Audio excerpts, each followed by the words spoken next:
and link to them. Please, just you know, go towards them. Humor me.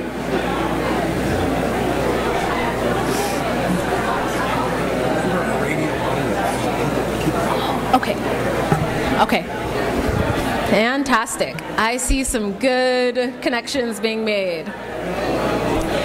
All right. Has everyone found someone that they don't know or don't know very well? Clap once if you can hear me. Clap twice if you can hear me.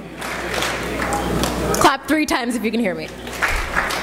Okay, fantastic. You can hear me. So what you're going to do is very, very simple. This is the first part of this 2-part activity. Get to know the person. That's it. Go.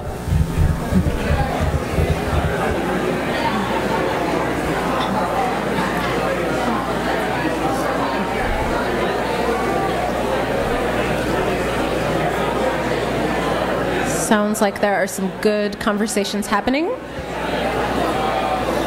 I've been informed that there is a radio audience that may also be listening to this, so I want to make sure that this is as entertaining for them as possible.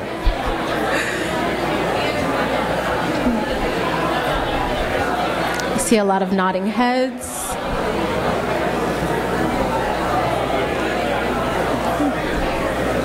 Oh. I see very few people looking at their phones. That's always a good sign.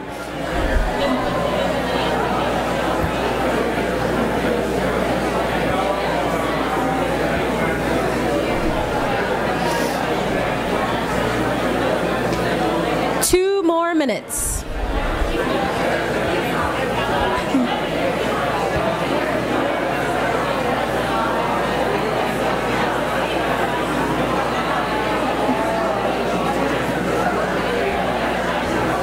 We're going to give our folks 2 more minutes.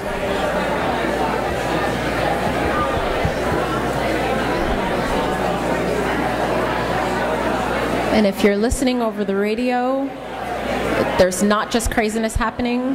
There's some really good relationships being made here. People are having some good conversations.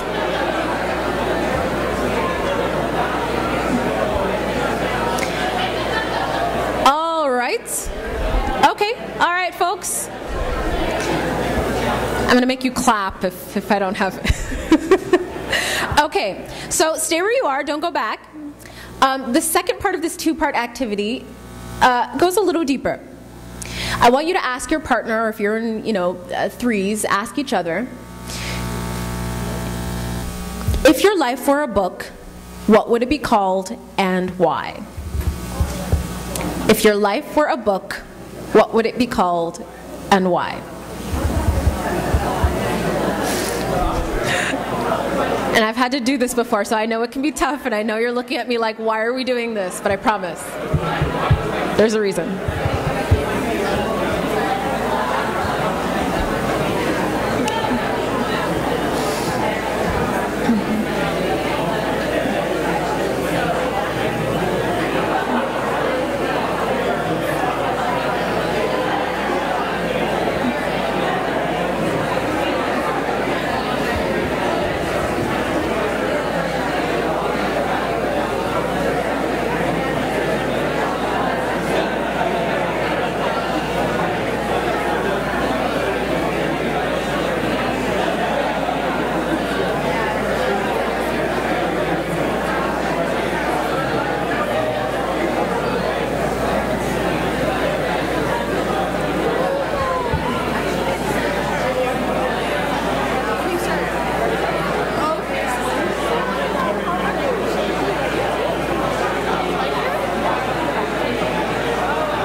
No, I didn't. 2 more minutes, folks. 2 more minutes.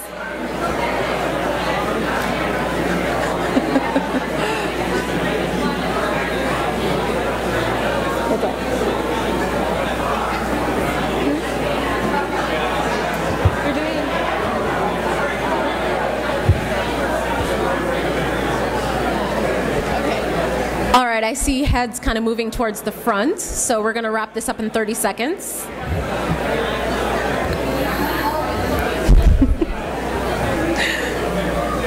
All right, I hear conversation dying down.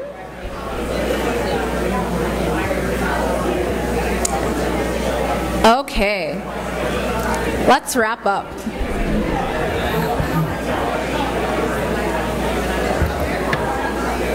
You can sit back down now. I'm not going to make you move around anymore. Great. Now, usually when we do this activity, we're in something like an organizing training, and it's a small group of maybe 30 people max, and people are able to go off quietly in corners, and they've actually got like 15 minutes to do this entire activity. But I wanted to do this here because this is kind of a building block of what we do at IMAN and how we function.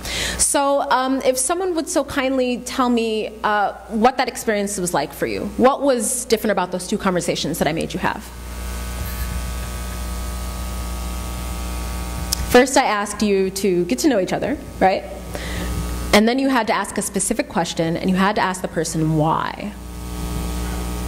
Was there a difference? Yes? The first time around, we focused more on our titles, our major things, kind of factual information about the that we showed to the outside. And I noticed in the second conversation, I got to know a little bit more about, I got to know the three women, in a more like personal sort of sense. One identifies as unconventional, the other one as indecisive, but these are personality traits that are more intimate. Great, thank you. Someone else? What made those two conversations different? Yes, Sir Patsy. Mike and I have known each other forever. And the thing is that it was very special because we caught up. And there's nothing like being an old friend and catching up. So true. Not politics, not what we're doing now, but on what it is to be grandparents. And we both have to be one of those things. So for me, it was touching. I love it. Great. When was the last time you called someone literally just to talk to them? Not to ask for something, not to tell them something, just to talk to them. I know, I can't tell you the last time because I don't really do that anymore. I tell myself that I don't have time to do that anymore. Anyone else? One more person. What was the difference between those two conversations? Yes?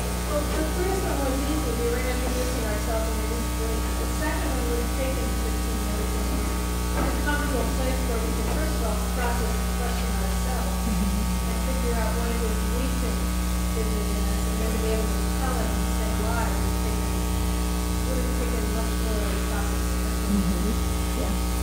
And usually when we do this, we make people then go around the room and introduce their person's book, introduce their partner's life by their book. And that's a different experience altogether because it means you then have to encapsulate this person's experience that they've expressed to you in the 10 seconds or so it takes, and you have to make sure that you do that in a way that really gives credit to their experience, right? So the reason I had you guys do this, and thank you so much, give yourselves a round of applause. I'm so glad that I had such a really willing and awesome group of people. That was really half-hearted, but that's okay, I'm not gonna make you clap anymore, I said. But the reason that we do this at IMAN is because that kind of connection that you guys have made, even if it was just a spark, if the 5-minute conversations you had with people, for us, those are the most important connections that we can make in our work.